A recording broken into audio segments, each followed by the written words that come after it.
I don't know if we're going to do like some kind of joke as like an intro. Someone's going to say something funny and then we can roll an intro or something. I don't know if we've got any jokes prepared, but We'll see. We'll see how that goes. See. Yeah, I don't have any jokes right now, but yeah. I probably should prepare myself. I'm scared that you're going to mention me singing again this time because you've got more ammunition than you did last time. Oh, yes. Oh. Yes. And now you're going to have to edit the video and put a clip of you singing. Oh, no, we're not. No, don't make me do that. Yes. Don't make me do that. Do not. Yes. No.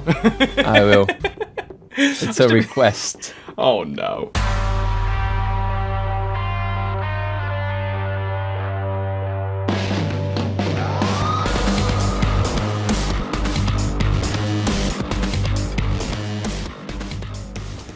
Hello everyone and welcome to another very special Payday 3 interview where today I am chatting to the man behind the music of Payday 3. It's the, can I say lead composer or just composer I suppose, because you're just the man behind it. Lead almost doesn't fit, I feel like.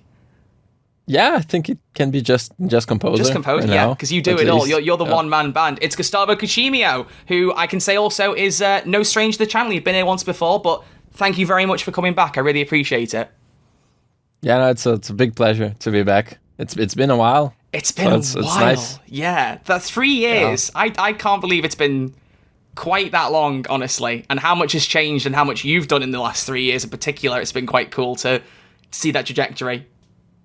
Yeah, man. Yeah, no, a lot has happened since then. It really has. I mean, for one thing, you put out Deadeye, which I have raved about in messages with you for quite literally the last 2 years. It has been an ongoing joke. Yes, I heard a lot about that song. Yes. Yeah, it was just very, very good. But we'll get into it when we get to On the Road. But you did eventually manage to get me to say something was stronger, which was a challenge. Yeah. But it was a momentous day. I feel like it was a momentous day. Yeah, I know, but I'm glad you liked Deadeye. It was a nice song to work on. Yeah, you've done some brilliant stuff. Well, how have you been the last 3 years then? I've been fine. I've been doing a lot of stuff. You know, Payday 2, Payday 3. A lot has happened. Like we said, I moved to a different place, so I'm on another studio now. It's got a very cool backdrop. Glad to be able to see some of the setting that you're in behind us this time, because I didn't have cameras last time. Now exposing you for all your guitars in your collection. Yes. So all the instruments. This is the banjo that I used. I was going to say, a few others, yeah. So, oh. Yeah. But the place is a mess right now because I just moved. And I didn't finish setting it up properly, so yeah. Nah, I said this before we started, like, that's not a mess. My room, like, the stuff that's on my floor, that's a mess. Yours is musical instruments. That works. That looks cool. That's just a musician in his element. There's no mess there as far as I'm concerned. Yeah, no, it's a cool mess. Then let's there we go. That. Cool mess. We'll take that. So, for the sake of people who didn't see the previous interview, which I still would recommend you guys go and watch. It was still a very, very nice chat. We had a lot to talk about, but I thought we'd just recap just a couple of questions to give people the context in case they haven't seen that interview. So we'll start with the beginning question being, how did you get into composing music? How did that come about? So when I was younger, like, of course I was very interested in like soundtracks overall, and from films and other games. And at some point, I just wanted to jump into it and actually learn an instrument. And I wanted to learn either the bass or the guitar, but I was very shy. And with the bass, if I played it off, no one could hear me. Yeah. So yeah. So I went for the bass because I love the instrument as well. I used to listen to a lot of Red Hot Chili Peppers and Primus, and both bands they use a lot of bass, and so that was something that I was very familiar with, and I wanted to explore. So I started with the bass, and then it just went downhill. So I didn't want to do anything other than just like make music, and I soon realized that I had more fun actually creating stuff than just playing it.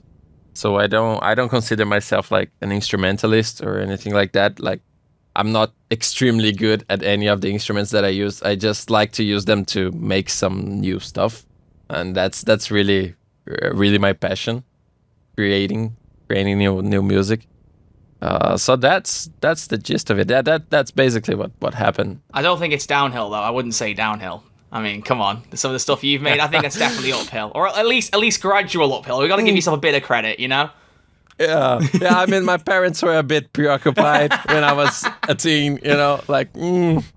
Kid is not studying much anymore. Just play the bass, Hey, it all worked out in the end, right? It all worked out.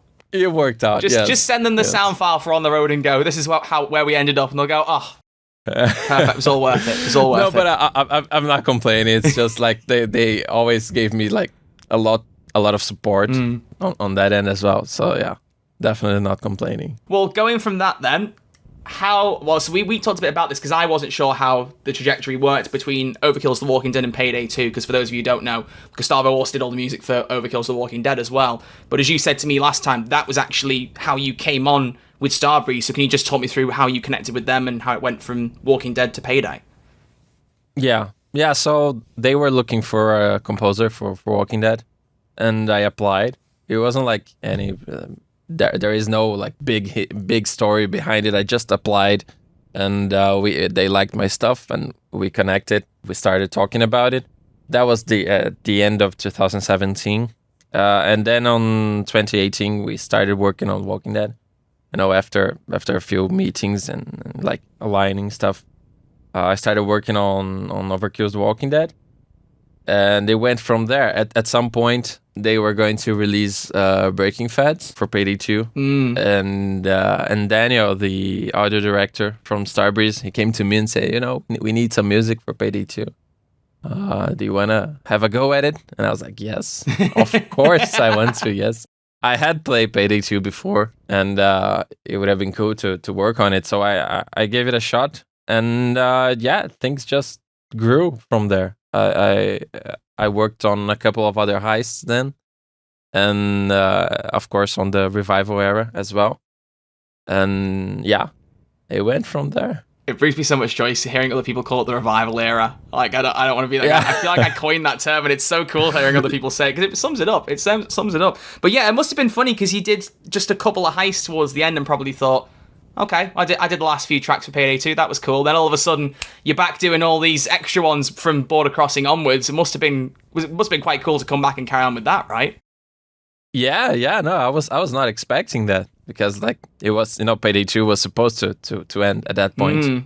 And when Walking Dead released, and everything happened with the game, and we moved back into Payday, and that I was not expecting that, but it was like I'm glad it happened because that gave me the chance to work on Payday 2 a lot more and get way more familiar with the game. And I had the chance to explore some really really cool stuff. With each of the campaign, I was like introducing new instruments and all of that. That was a big challenge for me, but also very satisfying, very rewarding to see the result. And of course, eventually I started on Payday 3 as well. I think it was in 2021.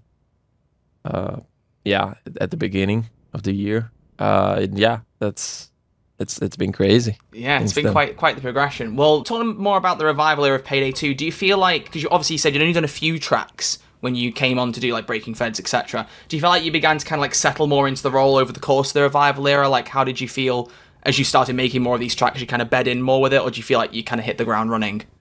Yeah, no, I started to get more familiar with it. Of course, there was a lot of like preparation from my end when they say like, okay, we're gonna continue doing Payday 2, so you're gonna have to work on it for a while now. And you go, oh no, not again. No, I was actually very like, okay, yeah. So there's gonna have some time for me to explore the franchise as well. Right. And and of course for the first tracks I had already studied the soundtrack for Payday 2 like since 2013. There's been a lot of music, but this time I took a deep dive to actually see the core elements and try to find them and actually build my own style on top of it. So that was that took me some time to get settled, and I needed some prep to be comfortable in writing for Payday. But as soon as I started on Silk Road, I was already like, I can do this. It's gonna be cool. And I was just excited to explore it. Yeah, there was some really varied tracks in there as well, and I've said this to you privately as well. Like, I don't say it to big you up because I'm having a conversation with you. I genuinely don't think you did a bad track the whole way through, and everything did feel like everything kind of did its own unique thing with the tracks. I think the way you did it was really fab. But of course, it culminated with On the Road, which we have to give a special mention to, because not only was it the track that made me say "You've beat Deadeye," which, as we said, was a big moment. It was a big moment. Yeah.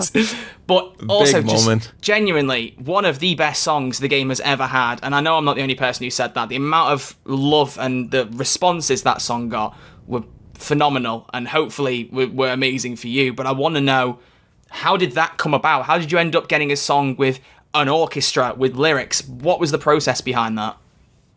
Yeah, no, I'm very thankful that the community enjoyed it.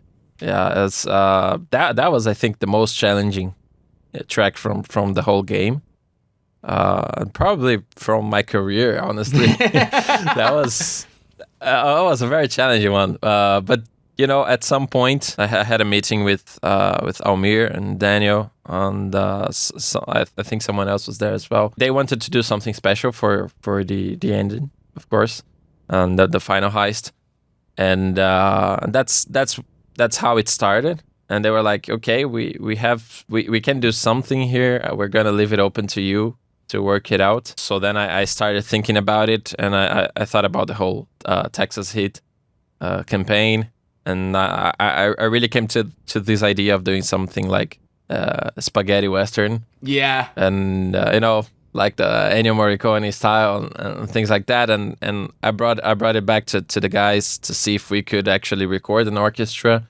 or if you know, or if we would use samples. And I also wanted to make like lyrics about about the history of Payday, and like just something that would give us closure of sorts. And I wrote the lyrics as well. That was very difficult. That's lyrics are difficult for me. But yeah, at some point we settled that we would record the orchestra in Vienna.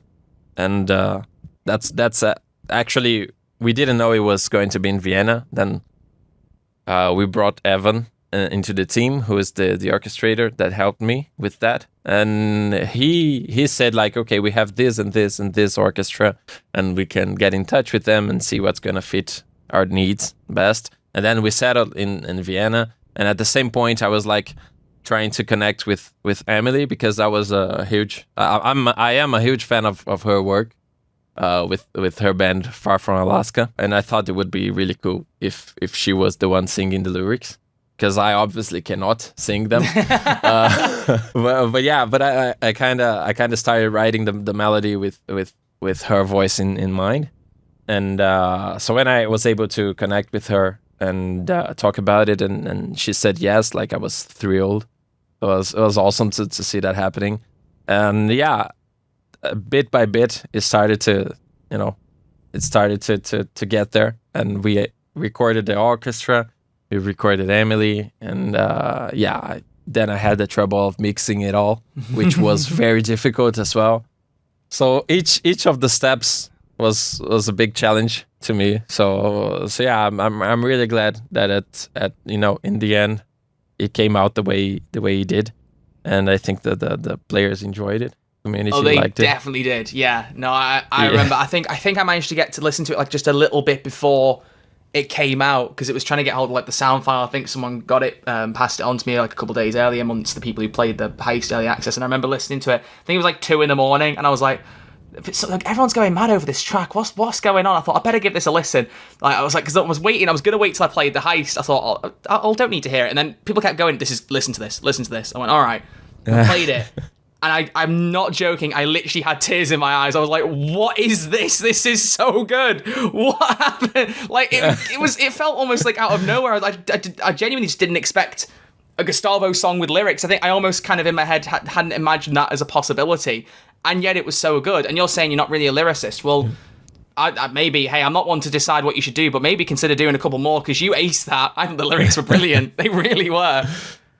No, that's really good to hear. Yeah, no, I'm very happy to hear that. Yeah, and I like the result as well. It's just it was a big challenge that paid off in the end. Oh, 100%. It absolutely paid off. It's a fantastic track, and it was a really good way to end things off. I felt like I said the lyrics work very meta. I think that worked really well to the game's favour and to that Heist's favour. It makes it a lot more entertaining, I feel like. But also I should mention, because at the same time when you were doing On the Road, that something else was recorded with that orchestra, was it not? It was, yes. He says, chuckling to himself, which people who don't know, was the live-action trailer for Payday 3, Follow the Money. So yeah. How did that line up as well, doing that at the same time?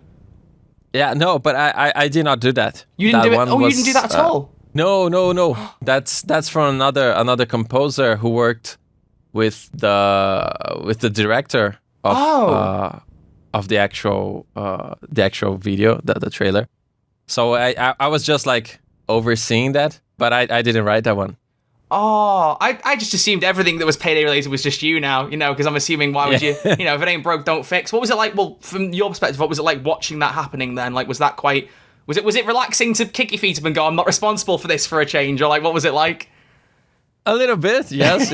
We had just recorded On the Road. So it happened on the same session. Yeah. And so we had just recorded On the Road, of course, a very stressful, if not also exciting moment for me, but like it was the first time that I was going to record an orchestra, and I was like trying to oversee it all and see if everything was working correctly. And then we ended on that one, and I was happy, and we started on the trailer. It was a nice feeling because that was not 100% on me, and I could just chill a little bit and just, of course I was there and checking if everything was working correctly, but I wasn't as stressed anymore, or like, you got to take the load off a tiny bit. Yeah. Yeah, it was a good change of pace. Yeah, because that was the thing. I remember seeing the little mini documentary about On the Road in the orchestra section, and then because I remembered seeing the room in Vienna, like that hall you recorded in, because it was a beautiful setting that you filmed in and played in. And then it was when they did that little teaser of Follow the Money, and I was like, I know that. That's the same. What? I was like, trying to, connecting the dots and going, what else were they doing here? Like, it was really cool to see that. Like, you guess they made the most of the surroundings while you had it. Like, it's a brilliant idea. But if you suggested the orchestra for On the Road, that almost means that, like, by a domino effect, you ended up orchestrating that being done there at the same time. Like, you put the pieces in place for that, right? Yeah. So basically, you're in control of everything still. Yeah, kind of. No, but there is something else that we recorded in there as well, aside from those two. But that's gonna be for the future. That's not gonna. Mate, you cannot do that to me. You cannot do that to me. What do you mean you recorded something else? Oh yeah, he takes a sip of his water just to dodge the question. Yes. Yes. No. Yeah, but we're gonna come to that at some point. Can you give us any hints as to how long we may have to wait, or is that still too much? It's a bit. Okay. Gonna wait a bit. Yeah. Okay. I'll be on the edge of my seat now for as long as possible. So for the sake of my own posture, try not to make it too long, please, bud. Okay. One more Payday 2 question before we get into Payday 3, because let's face it, we've got to spend a lot of time there. Yeah, I mean, I think you saw that coming, much like last time. But out of everything you did for Payday 2, this might be like choosing between your children, and I apologise in advance for it. If you were to pick one track that was your favourite across all of Payday 2, if you have several answers, that is obviously fine. But let's say, for argument's sake, if you could pick one track that is your favourite from Payday 2 that you've written, what would it be? And if you have a reason why, that too. But what would you say? Yeah. So that keeps changing. I would imagine it would, yeah. Yeah. Right now, I would say is On the Road because of the whole experience that I had, and maybe it's because of the fact that it's the latest one that I wrote for Payday 2 as well. But before that, it was actually Bonebreaker. Ooh, that was the one that I liked the most. Yes. Yeah, no, that was a very, very strong one. Yeah. Yeah, I really like that one, and maybe it's also because of the challenge, because I remember that one being very difficult for me as well. So yeah, I'm noticing a trend here. I like to challenge myself apparently, but I had for Bonebreaker, I had this bass line that goes at the beginning of the assault. I almost always start with the assault portion of the track, so I had this bass line, and I did not know where to go after that. And that bass line, that came to me very quickly. But after that, I did not know where to go. And I was just like smashing my head against the keyboard and trying to find something, for days. And nothing came out of that. And then I tried the trumpets, and I, it started to shape up a little bit at that point. But that was a very difficult one to build. But, again, in the end, I really liked the result. And I think that the process of going through that and, actually trying to find something, I think that made me connect with it a bit more. Because now some tracks, they come to me more easily than others. And that one was very difficult to get to the end point. But I was very happy with the result again. And I think it was the first time that I tried to use the trumpets on an actual Assault track. Yeah. Which was really cool, It felt very like Silk Roady in its Assault, like the kind of the vibe was coming across really strongly through that song, yeah. Yeah, so I really enjoyed that as well. So that was my favorite before that. Ooh, okay. But it's very difficult to choose. But between all the babies. It wasn't Deadeye, no. It was not. No, it's not Deadeye. No, I like all of them, honestly. Oh, no, it's just of course. But some of them, they hit stronger than others. I also really like Payback Roulette from the City of Gold campaign. Yeah. I also love that one. Well, you got a fave from each of the campaigns. There you go. Nicely done. Yeah, there you go. That sounds like a reasonable answer. Right? I like that answer. That's a very, very good answer. I like that. That's good. Okay, so now we got to talk about the big boy, and it's exciting to finally talk about Payday 3 properly, because for those of you who didn't see the interview last time, it was a very funny bit because I asked you about it, expecting you to go, I don't really know, I'd be up for it, but I don't know anything, and you just went, I know some stuff, and I was like, okay. And then it said, he was like, is there anything you know more than the public? And you went deathly silent, which said everything I needed to know. And I felt quite happy because it meant that to me, I knew you were going to be involved. And I was like, that's enough for me for now. That's good. But now we can really lift the lid. Because when we arranged this interview, I was thinking, we'll do it in the lead up to the game's release. And I thought, no, we're not going to do that because we can talk about all the tracks in more detail once the games come out. And we've got like a track list and everything we can talk through later, which I can presume I can share on screen when we get to that. Like, that'll be okay. Yeah. So we can go through track names. Everything's going to be exciting. But let's start from the beginning. And you kind of hinted at it earlier. At what point did Payday 3 come into the equation for you? It was, I think, around 2021. So I was still working on Payday 2. And Daniel, the audio director from Starbreeze, he came to me and was like, "Okay, I think it's time for us to start thinking about Payday 3." Because the game was already in development. It was early still, but it was already in development. And so we started there trying to find like what we were going to do with the soundtrack and how we're going to change from Payday 2 to Payday 3 and why and trying to find a tone. And yes, that's when it happened, right in the middle of Payday 2. I think at that point I was still working on Silk Road, if I'm not mistaken. So the whispers would have been, because you had whispers it was when we did our interview in 2020, the summer, so you must have known like something was coming around then, which would have been Silk Road time, yeah? Yeah. You'd been hearing whispers for a long time, and then, Daniel just comes into the room and looks at you and goes, it's time. And you go, oh, yeah. Payday 3? It's the level up, almost the promotion, you know what I mean? Yeah, it was kind of like that. Yeah, it was a big moment. Yeah. Like starting on Payday 3. Yeah, because I knew I was, I knew that the game was in the works already, and at some point we were gonna try to go at the music. But yeah, I did not know exactly when or how the timeline would look.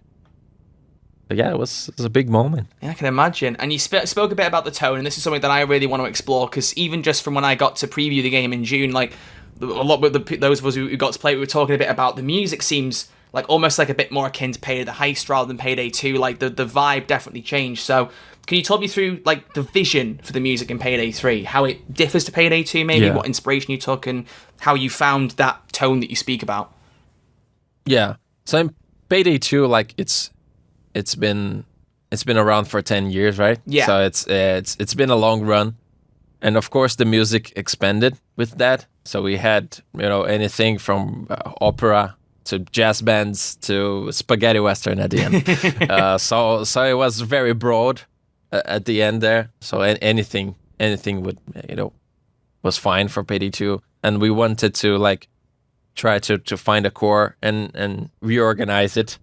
And we were also looking back into Payday the Heist, and that's also from a production standpoint. I think the whole game took a lot of inspiration from Payday the Heist, as well as from Payday 2, of course. But it was more like trying to go back to the origins a little bit, and that took a big role in the music, because if we are going to spend another 10 years, building Payday 3, we need to at first decide what's going to be the base for us to expand on that. Yeah.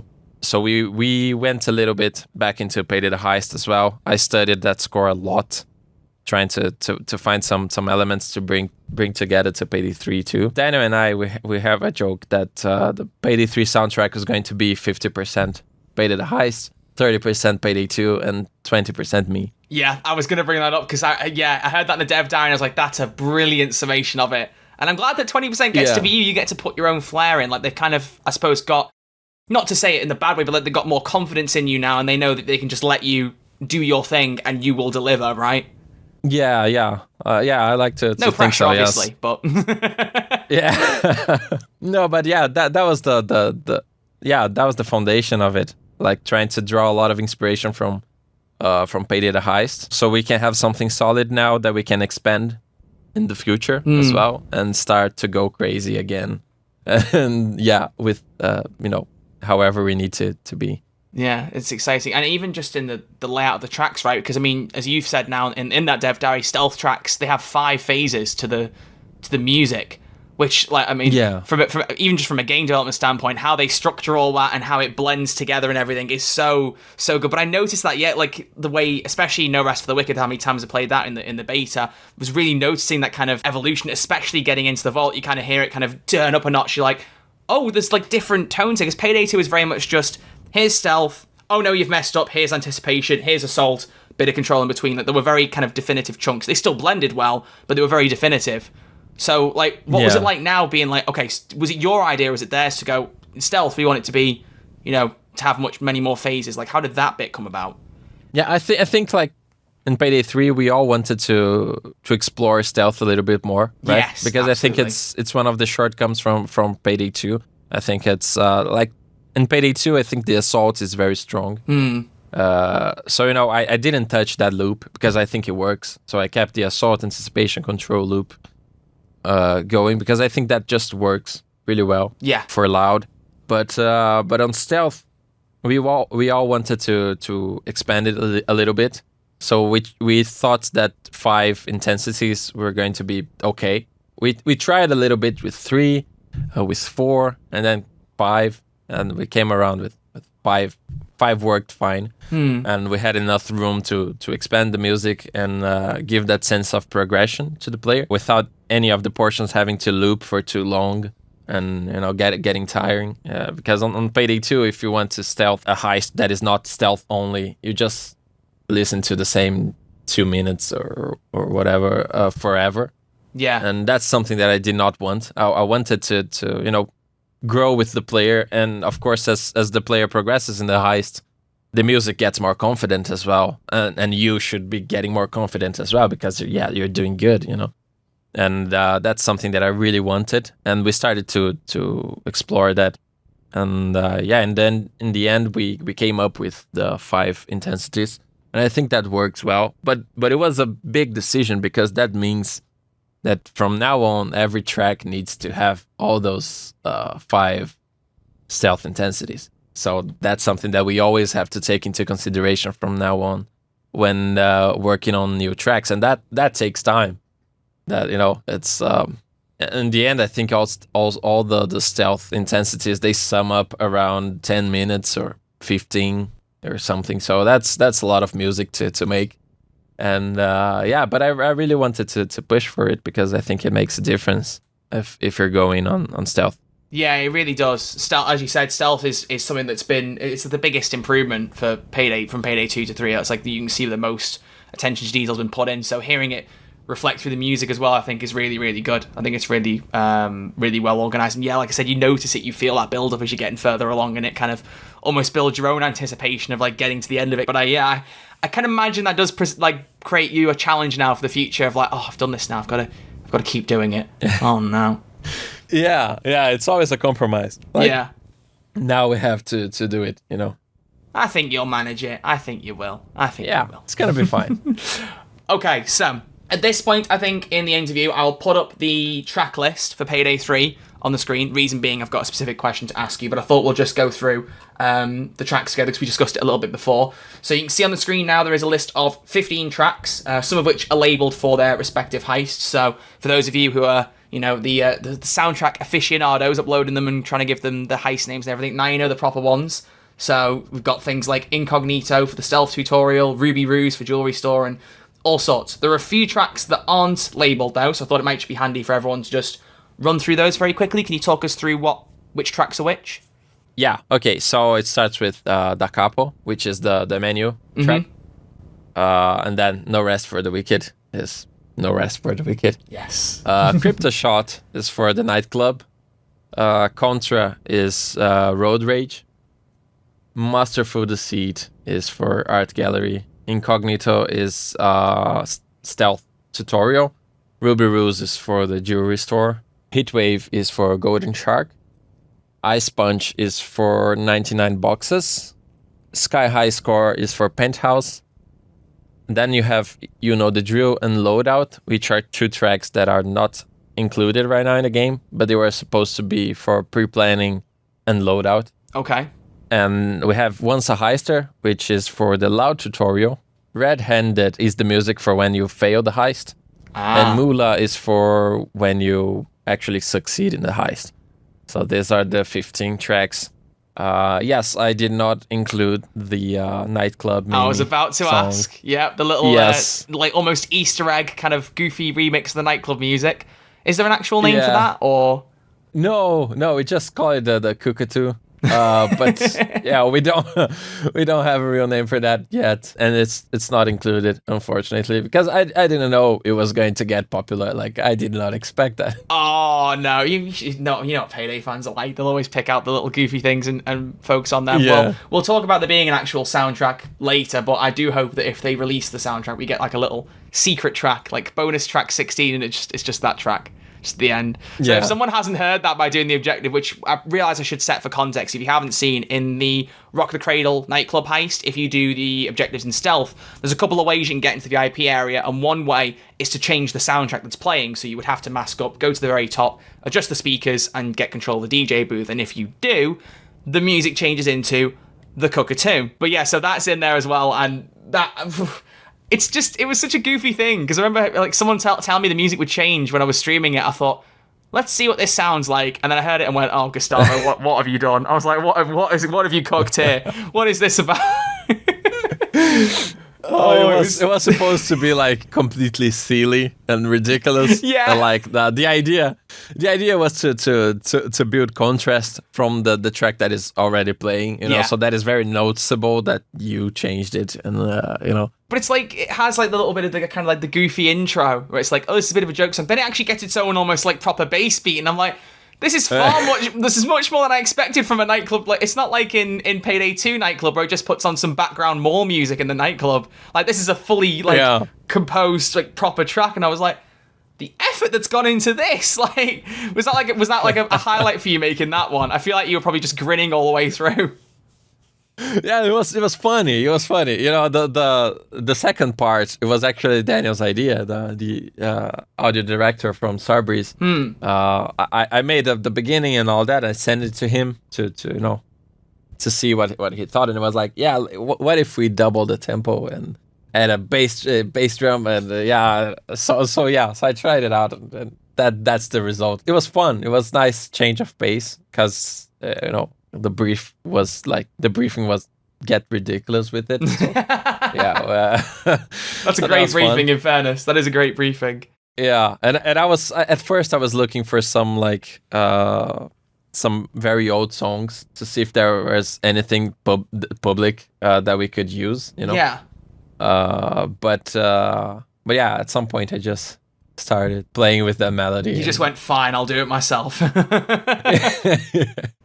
So the only other one was you shared something interesting with me, that it might be the PS5 heisters might be able to hear one track in particular that no one else can. Which one was that? Yeah, it's the You Know the Drill. So that's the one that should be for pre-planning, you said, right? Or was it for? Yeah. We were going to use it on pre-planning. Yeah, we ended up not doing so. But yeah, that was the idea. And we, in the end, we used it for the PS5 menu. Right before you select the game, you can hear it. Which is, by the way, I love that about the PS5. That's a side note, the fact that you can like hover over a game in the menu and it will play something from that game. For a lot of them, it's such a cool little feature. I really wish the Xbox had done that, to be honest. As an Xbox guy, I'm like, I'd started playing a couple of things on PS5, like Last of Us or something. You hover over it and all of a sudden you just hear the soundtrack and you go, oh, okay, I know what I'm getting myself in for now. So it's a cool little bit. Also, as one more addition, what about the gameplay trailer song? That's not in this track list, is it? That's not in this track list, no. But yeah, that all the songs that I did for the trailers, they have been like, the community seems to enjoy them. So at some point, I might turn them into like full-on heist tracks. So that is on the table. Yeah. Oh, I like the sound of that. Yeah, at least the first gameplay trailer and the release trailer one. So those two, I had some very good response for those two, and yeah, it's a possibility that in the future we might make that a full-on heist track. That would be brilliant, yeah. Because I remember just watching the gameplay, trying to just bobbing my head along to the music, and being like, oh, the music, they've nailed it. Yep, this music's great. I was like just straight in the zone. Like they're both really good tracks. Both those trailer ones you mentioned, I love them both. So yeah, make them into full tracks. That's not a request now. It's a demand. That's a demand. It's a demand. It is. Okay. Sorry, I hate to be that guy, but it is. But amidst all of that, the reason I brought up all the tracks, not just for everyone to know a bit more about what's what, was to ask you the same question I asked you with regards to Payday 2. At present, do you have a favourite of the Payday 3 tracks, or is this even worse of a case of choosing between your children? Yeah, it's worse because it's been less time with them, I think. No, but I do think I have a favorite, which is Crypto Shot, the one from Nightclub. I think that's my favorite right now. Yeah. Yeah, and it's a very good one. That's the one that I enjoyed the most making as well. Like, because it came to me very organically. I was playing with my my modular synthesizers, and they're like hardware units where you mess a lot with cables and you patch stuff manually and all that. And it's something that I use almost exclusively when I want to get inspired, you know. And it's not like my day-to-day tool. Usually I use like software synthesizers. They're more quick to work with and they're easier to work with. But when I want to get inspired by it, I go to my hardware synthesizer, and that bass line came to me when I was messing with it. And I just really loved it. Like, as soon as I got to hear it first, I loved it. And I started to make variations on that and recording everything, because on the modular synth, you cannot save presets or anything like that. So I can never get that sound again. So I started recording as much as I could. Yeah. And and it just came to me very organically, and I really liked that. And it was supposed to have these neon vibes, you know, to match the Nightclub. Yeah.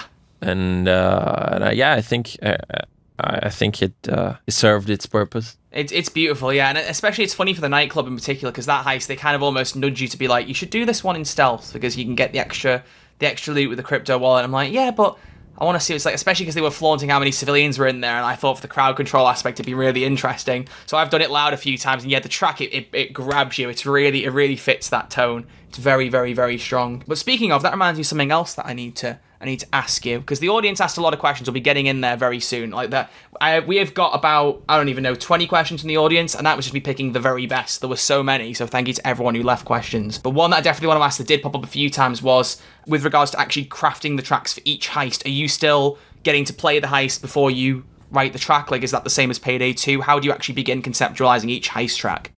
Yeah, no, it's the same. Like, I play the heist as soon as I can. And I start to write music for it, implement it, play it with the music, see how that goes, change it if I need to change it. And I did change a lot of stuff several times. And yeah, it's basically just like playing the game, aligning with the folks at Starbreeze as well, like how it was supposed to feel, you know, how each of the heists is supposed to feel.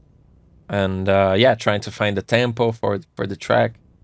And yeah, that's basically it's kind of the same process from Payday 2, but now with a new sound signature. And yeah, it's cool. It must be strange. So when you play it to make the music, I'm presuming you play it with nothing there, like not even placeholder music. You're just hearing the gunfire, and you're like, what's gonna work here? Is that what it's like? Yeah, kinda. Usually it has like a placeholder. Oh, okay. A song, some song. I don't usually listen to it. I usually just turn it off. Yeah, you're having to like go right from the very beginning and go, right, okay, what is going to fit here? Okay, where do I even begin? Like, just I can't imagine the conceptual amount of like the level of like conceptual thought you have to put in then to be like, where does this start? Never mind how does it finish? Like, how you form that shape? I'd love to be able to actually watch you like put one together from playing Heist and just see how that thought process comes into it, because it seems so fascinating to me. Yeah, no, yeah, I like the process. I like that. I actually love it. But yeah, it's I usually just turn off the music right away. I don't want it to have influence on me. And yeah, I just start writing after I play. I start to feel the tempo as I'm playing, you know. And I usually start with the assault.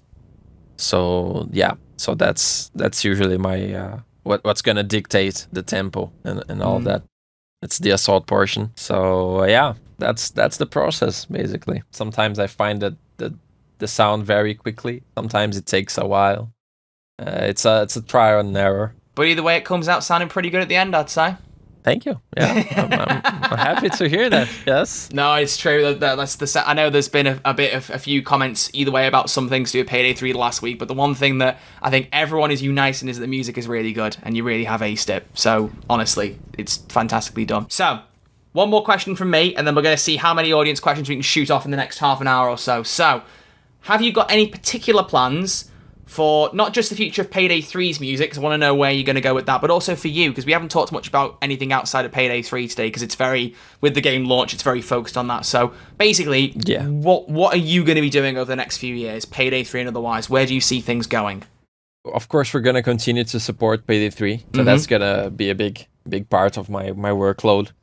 But there are some other couple of games that I cannot mention as well. Oh. So there are some NDAs that I'm not gonna be able to talk about that I'm very excited to. Yes. So yeah, that's gonna be a very short answer because I cannot say much of it. I'm very excited though to see what we're gonna do with Payday 3.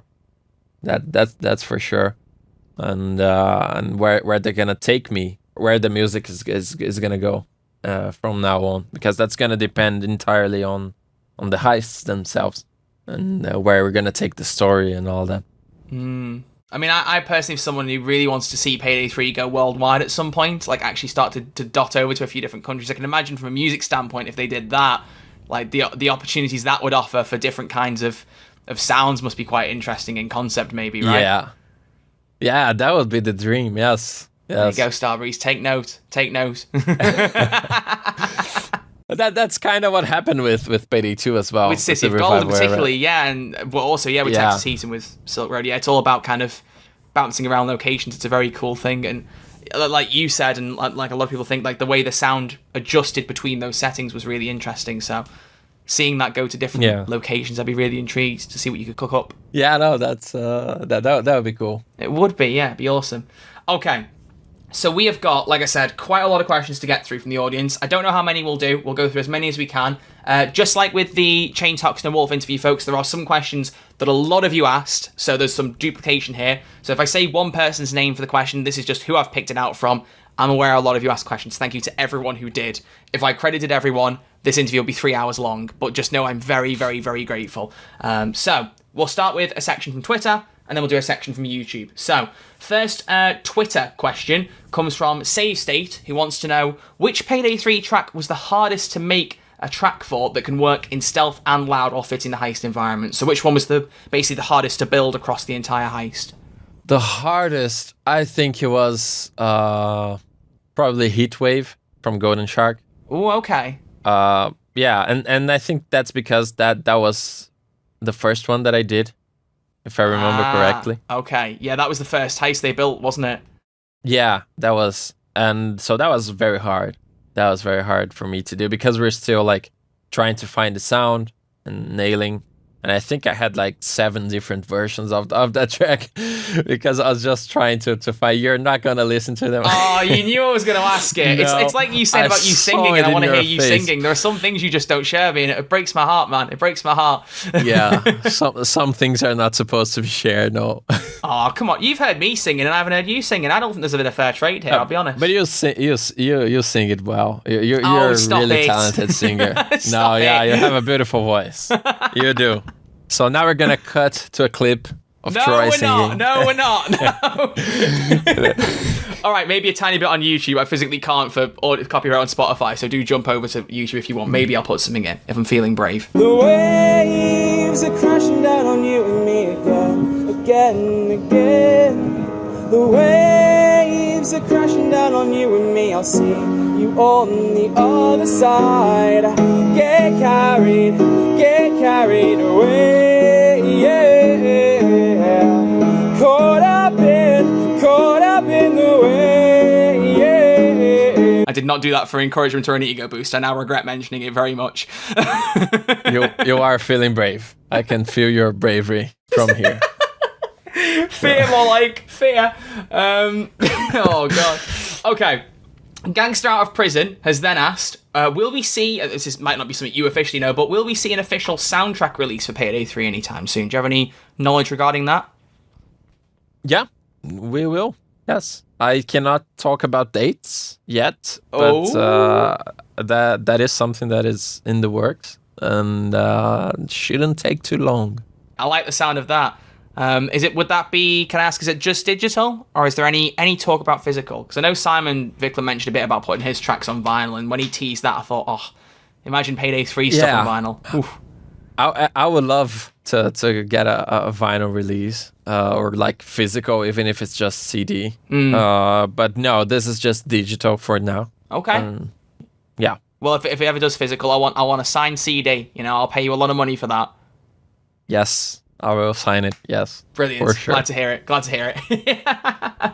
Okay, let's go with maybe a bit more of a tough question possibly, because I'm interested about this. So whoever wants to know, did Simon Viklund's work for Payday 2 intimidate you before and while making the OST for Payday 3 in particular? Like, did you feel like you have to live up to any particular expectations? They also know that they love your work. Yeah, I was a bit hesitant to ask this because I don't know how intimidated you were by it, and I didn't want to make it a bit of a pressure room, but what was it like? Did it feel intimidating having that kind of almost presence hanging over you, I suppose? Oh yeah, for sure. Like not as much intimidated by Simon himself. Like I haven't met him or anything, but like I know that the community absolutely loves his work. They love him, and of course from the get go I knew that I would need to reach a standard that was very high.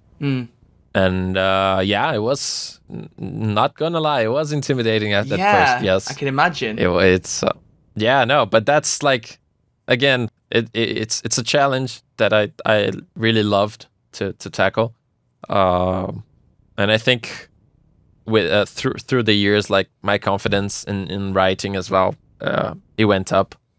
And I started to feel more comfortable about that. I was really glad that the community seemed to like also enjoy my work, and it stopped being an intimidating force at some point. But yeah, at the beginning it was really intimidating. Yeah. Do you think there was a particular track that you did where you went, yeah, I've got the hang of this now? Do you think there was can you pinpoint it to a certain moment, or was it just a general feeling? I think, I don't think I can pinpoint. It's, probably around the Silk Road campaign. I was gonna say, I didn't want to put words in your mouth, but I was like, I feel like, especially with you noting Bonebreaker, I was like, it'd be really interested, around there, you were like, you know what? I've got this Payday 2 thing nailed. You kind of have that eureka moment, I suppose, right? But I can't imagine, because it's got to be unique for you, for your musical career. I don't know if you've ever had another game where you've had that pressure of previous composers had their work here and everyone loves it. How am I going to square up to it? That's got to be quite a unique thing for Payday. Yeah, that was the first, yes. And that's definitely something that you cannot ignore, because you want to do a good job. Every game that I work on, I try to do the best that I can. And seeing the history, and I myself, I knew Simon's work personally, I loved it. So I knew that was going to be a standard that I would need to reach. So yeah, it was difficult at first, but at some point you also need to just understand that you're going to do you're going to do your own work, and you just do your best and see what people think. But yeah, that's the answer that I get right now. Yeah. No, it's interesting. It's very interesting. Well, let's move on then to Leo, I think is how you say their name. They've asked a couple of things here, some of which we've kind of already touched on a little bit. But they want to know, how hard was it to find your own Payday sound? What made you go for a more EDM-oriented OST for Payday 2? And then what made you leave that behind for Payday 3? So, the latter bit we've kind of touched on a little bit. So I think in particular, let's focus on the start. So how was it to find, how hard was it to discover your own kind of unique Payday sound? Yeah, I took some trial and error and a lot of research as well. Like I said, we wanted to go back to the roots and have a lot of inspiration from Payday the Heist. Yeah. So yeah, it took me a few months, I think, to actually nail something that I was comfortable with. And I was like, okay, we can take into this direction, and it's gonna be fine. It's gonna work for Payday 3, and we also have room to grow, right? Because that was important. If we're gonna expand the game, we need some room to grow, and that musically that's true for music as well. It was a bit difficult, yes, but I had enough material for me to study and research and gather inspiration from as well. And the folks at Starbreeze, they're wonderful when it comes to that as well. They let me explore and see what sticks and what not. So yeah, it's like always a lot of trial and error and trying to find that tone. And in the end, I was satisfied with the amount of grittiness that we got, and the instruments as well. And that's the first part for me, trying to find the instruments that I was going to use. And yeah. Awesome. They did also ask one extra question on the end, which I think is actually lines up well with us talking about the track list earlier. Who chooses the names for the tracks for Payday 3, I guess, in particular, but also Payday 2? Did you get a lot of say in that, or was that external? No, I choose the names, yeah. So if there's any bad name, that's me that you blame. I don't know if there's any bad names now. Yeah, I know. I don't know. Oh dear. I sense a hint of regret here. I'm worried. Oh, but I remember when we released Dark Light Strike, and everybody was like, "What the fuck that name is?" I don't know, man. Sounded good to me, But yeah, but it's not. It's all fun. Hey, for every Dark Light Strike, you got a dead eye. Okay, so yeah, that's true. I like that one. Yeah, I do too, but I think you know that. I know that by now. Yes.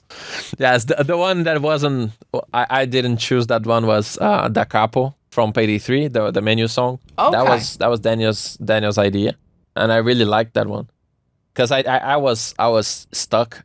I'm not sure if I ever mentioned that to you, but naming the songs is the hardest part for me. Really? By far. Yeah. No, I could be making music all day, but when it comes to actually name this stuff, it's so difficult for me. I spend days like trying to find a good name. So it's kind of like lyrics as well. I guess like the music is your forte, and once words come in, maybe it's like a little bit more like out the comfort zone, I suppose, right? Yeah. I think like that's why I chose music as well, because I'm not good with words. Like just let me do sounds, blip blop blip. Yeah, that's way easier for me. You're going forward now. You just communicate purely via sound. I just like ask you a question. Yeah. Like, we just suddenly hear like the nightclub music coming out instead. Everyone goes, oh, okay, get my interesting. guitar. Interesting. Yeah. It's like R2D to something. Everyone can just like magically understand what you're saying with it just being sounds. Well, that's the next interview we're gonna do. It's gonna be like that. Yes. That's gonna be fascinating. That's a promise. I want that now. I really want that. Okay.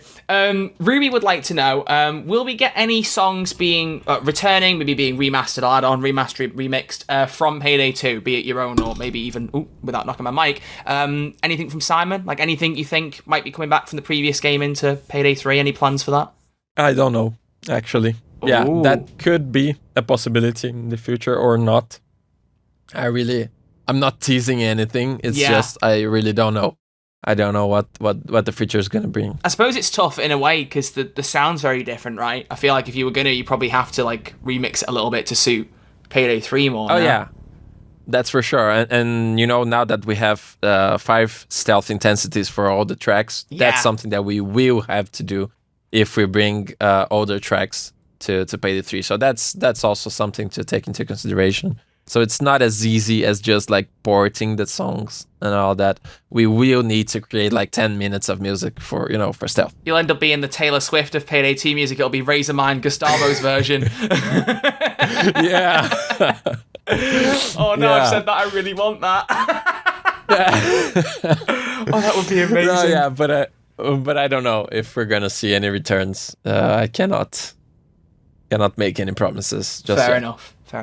Well, what we've got already is good. So as long as we get more of that, I can't speak. I'm starting to have trouble with words as well now. This isn't good.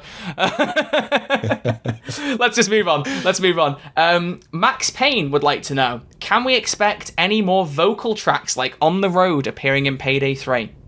I don't have anything planned, but yeah, that's something that I would love to do. Yes, at some point, like a momentous occasion kind of thing. Yeah.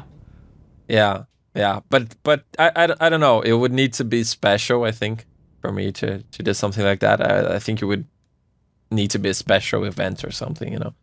But yeah, that's something that I would love to do, more like vocal tracks. Yeah, definitely. It would be exciting to see. But I think that is what's special about them, though. Like what we said, right, is that they're very like they're momentous occasions. They're very big things, and like if you do at least from my perspective, if you do too many, maybe they'd lose their edge. You kind of go, this has got lyrics, and you go, oh wow, that's a rare thing, like we Break the Rules. And it's almost like when you're listening to it and only sometimes you hear the lyrics, like even when they come on in the game, that's like a big kind of, yes, we've got lyrics. I've never known a game where I'd actually cheer and go, lyrics, we've got lyrics when they come on. So like it is quite a special thing, I suppose, right? So you need to save it for the big occasions, you know? Yeah, because if every song has lyrics, then it's not it's not a surprise anymore. It's not special. Or, yeah. So, but I definitely do want to make more vocal tracks. But the door is open, so intriguing. Yes. Intriguing. Okay. Yes. Bryce Kitson asked a good question, which again, this was something we've kind of touched on, but we can explore a little bit more. They want to know: does Gustavo use every track that he composes, or does he do what bands do, which is write a bunch of songs and then pick a few of the best ones? If he does the latter, does he have complete authority or at least final say over the songs that get picked?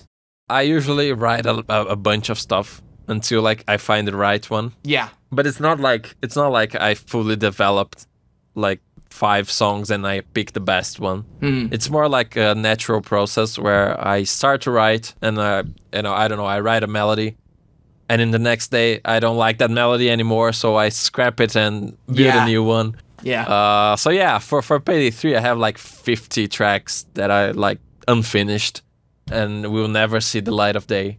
But yeah, when it comes to like the authority that I have to choose which tracks are going to the game, I would say that I have full authority. At least, like I choose what I want to show to them, and they sometimes prefer one or the other.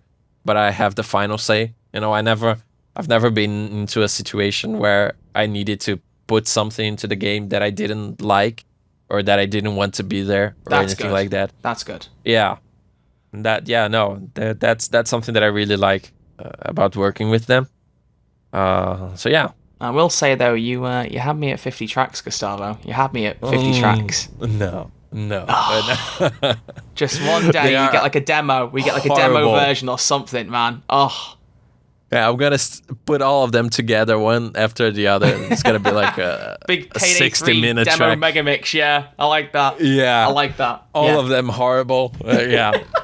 Oh no! Come on, man! Come on. Okay. Reptilian Vladios, I think is how I say your name.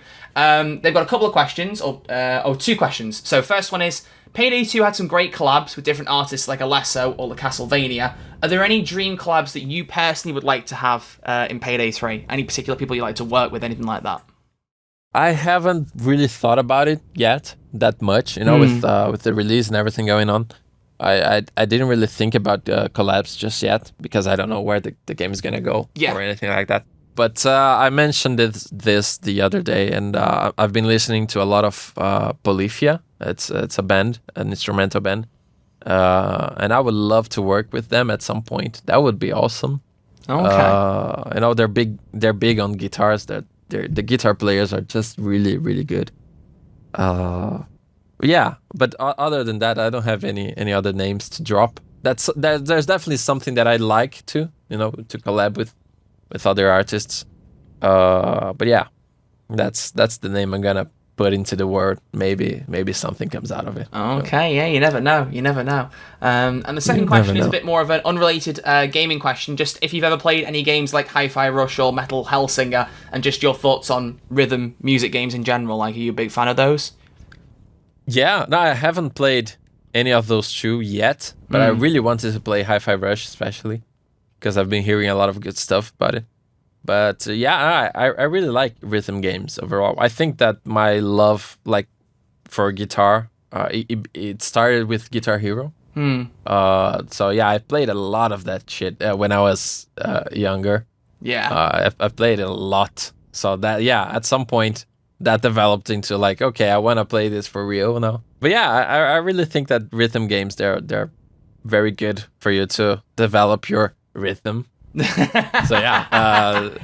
No, but that's nicely done. Done. I like that. I think they're fun. I like that. I like them. I don't have any other special games to mention, but I really wanted to play Hi-Fi Rush. I've been hearing a lot of praise for that one, and yeah, maybe I will soon enough. Sounds good. Well, it actually makes me want to add in an extra question, just out of interest. Are there any other particular like video game franchises or any games in particular that have like soundtracks that stand out to you, where you go, oh, the soundtrack here is brilliant? Like anything like that scream to you? Oh man, there are so many. I was gonna say that's quite a big question. Like I'm very basic. I'm a huge fan of Sonic soundtracks. I don't think Sonic ever misses with a game soundtrack. Yeah, Frontiers in particular was it's beautiful. Sonic is a real good one. Yeah, Final Fantasy, I would say it's one of the biggest for me. Okay. Yeah, because I never heard of a bad song from that franchise, and everything always blows my mind. Also, The Last of Us. I really like the soundtrack from The Last of Us, both the first and the second. Magical. And having Gustavo come back, another Gustavo, there you go, 2 very talented Gustavos. Having him come back to do the TV show was an inspired choice as well, because you get that exact same vibe again, which is just perfect. Yeah. So, yeah, I 100% agreed on that one. Yeah. Good choice. Very good choices. Very good choice. I was under pressure as well. Nicely done. That was. Okay, we've got 2 more from Twitter. Let's fit them in. Let's do it. Maury wants to know, first off, are there any Heist film or show soundtracks that had any inspiration for your Payday 3 music? Heat, for sure. Oh, I wonder why. And I wonder why, yeah. No, but that at this point, like, Heat is you need to watch it before you can start working on Starbreeze, That's a requirement. Yeah, no, but also Ocean's 11, like not I don't think you're gonna feel it as much on the soundtrack, but maybe listen to the first stealth intensity of No Rest for the Wicked. and it's gonna be there a little bit. Yeah, sometimes you don't pick it up from the actual music, but from the vibe of like the film, I suppose, right? You kind of go, ooh, I can imagine what should go here, and then it ends up being No Rest for the Wicked, you know? Like, yeah. And final question, which actually plays into something that I do want to know. So I'm going to lead with my leading question first, then play into this. Have you played much of Payday 3 casually at all, aside from doing your composition? Yeah, some of it, yes. Usually I played it a lot, like while making music, but that's a very different experience because it's difficult actually to let your developer side go, and just play it. But yeah, I did play it a bit, yes. Okay. Trying not to pay attention to the music, but it's a very difficult. Yeah, it's probably hard to switch that side of your brain off, right? It's like it's always going, always thinking of ideas. Yeah, very difficult. More often than not, I would just stop in the middle and open up my software and start changing stuff, and not finish the heist. Yes, yeah. But at some point, you need to let it go. Yeah. Well, and leading into that then, Brennan wants to know, so I'm opening this for Payday 2 and for Payday 3, that's why I want to ask about that specifically. Who is your favourite heister, if you can name one? I think if I could name one, and that's going to be from Payday 2, it's Sangres. Oh. Because, I don't know, maybe it's because like Silk Road, I saw a lot of his face when I was working on Silk Road, and it was also an inspiration. But I also like his voice lines too. So usually I would play with him on Payday 2. But from the 4 OGs, or now 6 that we have. Yeah, for Payday 3, who are we saying? On Payday 3, right? Yeah. I think it would be Chains. Good choice. I don't know. Good choice. I just like his voice lines as well. Damien is elite at what he does. It's something I really like about Payday 3 in particular. I'm not saying anyone was kind of weak in Payday 2 out of that particular line of cast, but it just feels like you've got 6 characters that are all very well defined and have great voice lines. So like, a few people have asked me who I like playing as most. I'm playing like as Pearl constantly just because I'm kind of like invested in the new character and I love her, but all the performances are really good. Like, it's hard to pick, I feel like, for 3 in particular. There's some really stellar stuff across the board. I'm also enjoying Pearl a lot. That's true. I'm glad we got the New York Heister. I really want someone with that accent. It's beautiful. It's so good. Yes. All right, we've now finished some Twitter questions. So for anyone who didn't get their questions answered again, I'm sorry. There were literally 60, 70 questions. So if you didn't get your question, I do apologize. Same thing's going to happen for YouTube. I have picked out 7 questions, provided we haven't already talked about any of them, so we'll see now. So again, to anybody who doesn't get the question answered, very, very sorry. I feel like I have to say that for this one in particular because, seriously, Gustavo, the amount of people who had stuff they wanted to ask you was off the charts. Like, I was writing them down, and at some point I went, I can't list anymore. We won't have time for that. Yeah, but I'm very glad. I'm happy to hear that. Yeah, it's awesome. I was really happy to see the reception that you got. It was brilliant. So we kick off with Hound NL. Now, a lot of this stuff is kind of things we already touched on. I will read out the whole question, but I really want to focus on the last bit because it's just a bit of a side question that I like. What made him choose to be a music composer, as we discussed? Previous works, experiences, we've kind of touched on a little bit, and getting into Payday, and how those past works helped him in his current work. So that could be something we could explore. So if there's any previous work that you've done that helped you in Payday. But also, just a side note, he wants to know, and he notes this is very important to him, your favourite artist or band and your favourite food. So my favourite food. Yeah, he wants the favourite food, and he literally put, these are very important to know. So, like, he really wants to know. Cool. So I want to focus on that bit almost. Let's get the earlier bit out of the way first. So is there any past work you've done outside of Payday that you think maybe subconsciously inspired you with the Payday stuff? Not that inspired me. I don't think so. It's just like, I don't know, when you think about your career, it feels like you're always building on top of the last project, So it's like you're gathering knowledge and you're growing with it, and with each game you grow a little bit more and you learn something else, and that culminates into the next project. So I think in that way, all the other projects that I did before that had some influence on me, but not specifically in terms of the sounds, but more like as experience, and how to approach the game, how to talk to the developers as well, implementing the music, because I do the implementation as well in game. Yeah, so all of that. Okay. So the more important thing then. Favorite artist or band and favorite food. Which one do you want to go with first? Favorite artists, I'm not gonna be able to pick one. You can pick a few. Or two. I don't pick one. Whenever someone asks me, I have 3 that I just go right for. I'm like, I can't pick. So what are you going for? What I'm gonna say is that some that had the most influence on me are Radiohead. Okay. And Bjork. Ooh. Those two are like, yeah, no, I really love their work. Yeah. And I think that it's because they're always changing a lot, throughout their career. Absolutely. And that's something that I like. Like I wanted to work with soundtracks specifically because that allows me to explore very different genres and not stick to one. Yeah. So I think those two are like my top choices. Quite a contrasting pair as well. Like I'm the biggest like Bjork listener. My mum absolutely adores Bjork, so I've heard some stuff via her listening. And like, yeah, you're right that the sound is very different across the different stuff that Bjork does. That's what I did not expect that choice. That was quite a left field almost. Wow. Okay. Yeah, no, it's awesome. Yeah, I love them both. Yeah. Okay. And food. I'm gonna have to say it's just like Brazilian rice and beans. That's the basic stuff that I cannot live without. Rice and beans, some meat, maybe some potato, some French fries, just a salad on the side. Is that your composition food of choice while you're writing? Yes, it is. If I had to just eat something for the rest of my life every day, it would be rice and beans. Yeah. Fair enough. Keep it simple. There's something to be said about that. That's beautiful. I like that.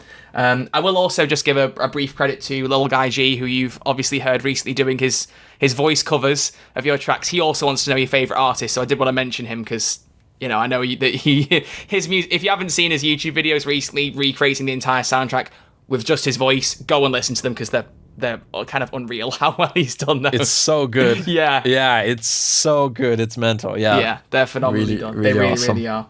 Okay, I'm still on the Bjork thing. I'm like, that's really like just the different like Radiohead. And I thought I'd probably say Red Hot Chili Peppers. Maybe I'll mention that Bjork. And I literally double taked. So I love that answer. Yeah, very contrasting. Yeah, very contrasting. Okay, Medical Bag. Great name. Wants to know, I think you especially used Payday the Heist for inspiration. I feel lots of phony money vibes in the soundtrack. Is there a track from that game in particular that is your favourite? Probably Gunmetal Grey. I always good come choice. back to that one. Yep. Yeah. And I really like how that builds up and the sounds themselves. And like there's no specific lead. It's just the vibe the pulse that brings you, that pushes you forward. I really like that. Okay. So I think that's gonna be my favorite one. Yeah. Yeah, that's a good choice. That is a good choice. Okay. Pikaka, I think is how I say the name. I hope. 08512 wants to know: are you more of a fan of creating the stealth or loud portions of the tracks? If you are or have been a composer from another game apart from Payday, what was your favourite one to make? Oh, so there's 2 questions here. So first bit: are you more of a fan of the stealth or loud component of writing the music?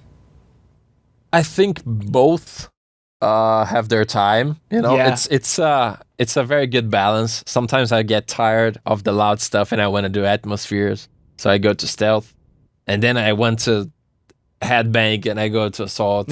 So it's actually a very good balance, between the two. I've just got this picture now of you like putting on one of your tracks, like turn the volume off, turn the volume up to max on the speakers, taking your headphones off, stand up and just going, yes! Yeah, that happens sometimes. Yeah, if there is you ever need to footage, enjoy what you're doing. I want to see it. Okay, between us, I want to see that footage. That will never be footage of that. No. It's usually me on my pajamas as well. Like just it's a vibe though. It's a vibe. Yeah. It is. Brilliant. Okay, so then the second part, that was we both know, but if anyone else doesn't know, you have written for several other games aside from Payday. Have you got a favourite you can pick out that you've written for? That's very difficult as well to pick favorite. I'm bad at picking favorites, but I'm gonna mention that one of the games that I had the most fun with was a point-and-click game called Lord Winklebottom Investigates. I had a feeling you were going to say that. I remember you mentioning that one in particular last time, yeah. Yeah, that was really fun, and it was very different from everything that I did before. And it was also orchestral, but it had a bit of a jazzy vibe to it, and it was just fun. Like the game is really good if you're into point and click, of course. It's fully voiced, and it has a wonderful cast.